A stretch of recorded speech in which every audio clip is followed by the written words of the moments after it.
Shalom. దేవుని పరిశుద్ధ నామానికి మహిమ ఘనత ప్రభావములు కలుగును గాక.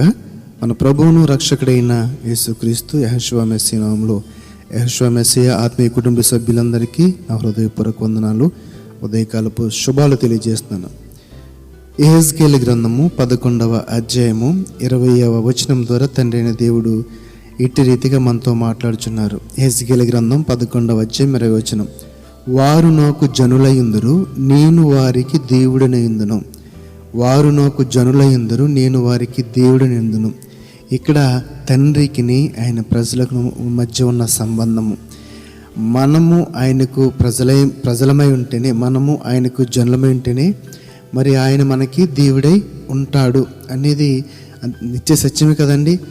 మనము నా దేవుడు అని ఎప్పుడు అనుకున్నామో ఆయన కూడా మనల్ని, నా ప్రజలని ఖచ్చితంగా అనుకుంటాడు. ఇక్కడ చెప్పబడిన ఈ యొక్క సంబంధం గురించి మనం ఆలోచిస్తే గనక, ఏమిటి అని ఆలోచిస్తే గనక, మరి మనము ఆయన ప్రజలుగా ఉంటే గనక ఆయన మనకు దేవుడిగా ఉండి మనలను ఏ విధంగా నడిపిస్తాడు అని ఆలోచన చేస్తే యెహెజ్కేలు గ్రంథంలోనే 36వ అధ్యాయము 27వ వచనంలో చాలా స్పష్టంగా వ్రాయబడి ఉంది. నా ఆత్మను మీ యందుంచి నా కట్టడలను అనుసరించి వారిని గాను, నా విధులను గైకొని వారిగాను మిమ్మును చేసేదను. ఎప్పుడైతే మనము ఆయన అధికారములకు ఒప్పుకొని ఆయన ప్రజలుగా, ఆయన జనులుగా ఉండాలని మనం కోరుకుంటామో, ఆయన యొక్క చిత్తమునకు మనము అంగీకరిస్తామో, అప్పుడంటండి మన జీవితంలో జరగవలసిందంతా కూడా ఆయనే జరిగిస్తాడంట. ఈ యొక్క యెహెజ్కేలు గ్రంథము 36వ అధ్యాయము 27వ వచనంలో అదే చెప్తున్నాడు.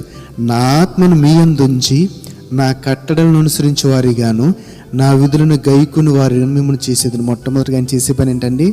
ఆయన ఆత్మను మన యందుంచి, ఎప్పుడైతే ఆయనను సొంత రక్షకునిగా అంగీకరించి ఆయన నామమును మనము అంగీకరించాము, ఆయన నామమును ఒప్పుకున్నాము, అప్పుడే ఆయన యొక్క ఆత్మనంటండి ఒక వరముగా మనకి ఇచ్చినట్లుగా మనము చూడగలుగుతున్నాం. కాబట్టి నా ఆత్మను మీ యందుంచి, మరి అంటే అక్కడి నుంచి ఎప్పుడైతే మనము ఆయన యొక్క నామమునకు అంగీకారము తెలిపామో, నాయన ఇక్కడి నుంచి లోకానుసారమైన జీవితం కాకుండా నీ నామ మహిమార్థమైన జీవిస్తానని చెప్పి ఎప్పుడు ఒప్పుకున్నామో, అప్పుడు ఏం చేయాలండి?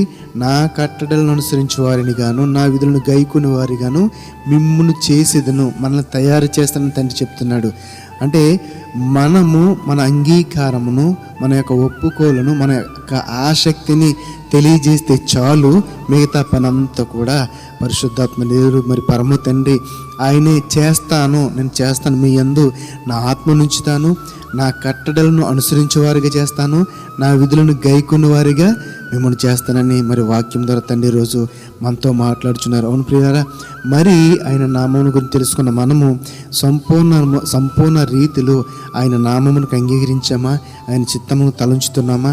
ఆయన అధికారం క్రింద బ్రతకాలని ఆలోచన మనం చేస్తున్నామా? అలా చేస్తే కనుక తప్పకుండా తండ్రి ఆయన యొక్క ఆత్మను మన యందుంచి శాంతిని, సమాధానం ఇచ్చి ఆయన ఆజ్ఞల క్రమముగా నడిచి వారముగా ఆయనే చేస్తానని ఈరోజు మనతో మాట్లాడుతున్నాడు. కాబట్టి ఆయనకు విధేయులమై ఆయన మాట చొప్పున బ్రతుకుదాం, ఆయన చిత్తమునకు మన అంగీకారమును తెలుపుదాం. అట్టి కృప తండ్రి అయిన దేవుడు మనందరికీ దయచేయును గాక, మన ఆత్మను బలపరచును గాక. ఆమేన్. పరిశుద్ధుల జీవము గల మా తండ్రి, నీకు వందనాలు, స్తుతులు, స్తోత్రాలు.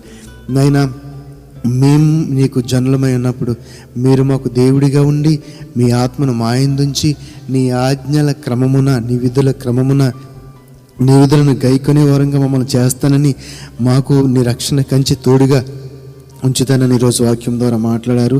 నాన్న, మీరు ఇచ్చిన తండ్రి ఉచితమైన కృపను బట్టి, మీ దయను బట్టి, మా మీద మీకున్న ప్రేమను బట్టి నీకు కృతజ్ఞతాస్తుతులు చెల్లిస్తూ నజరేయుడైన యెహోషువ మెస్సీయ నామములో ప్రార్థన అడిగి వేడుకొనిచున్నాము తండ్రి.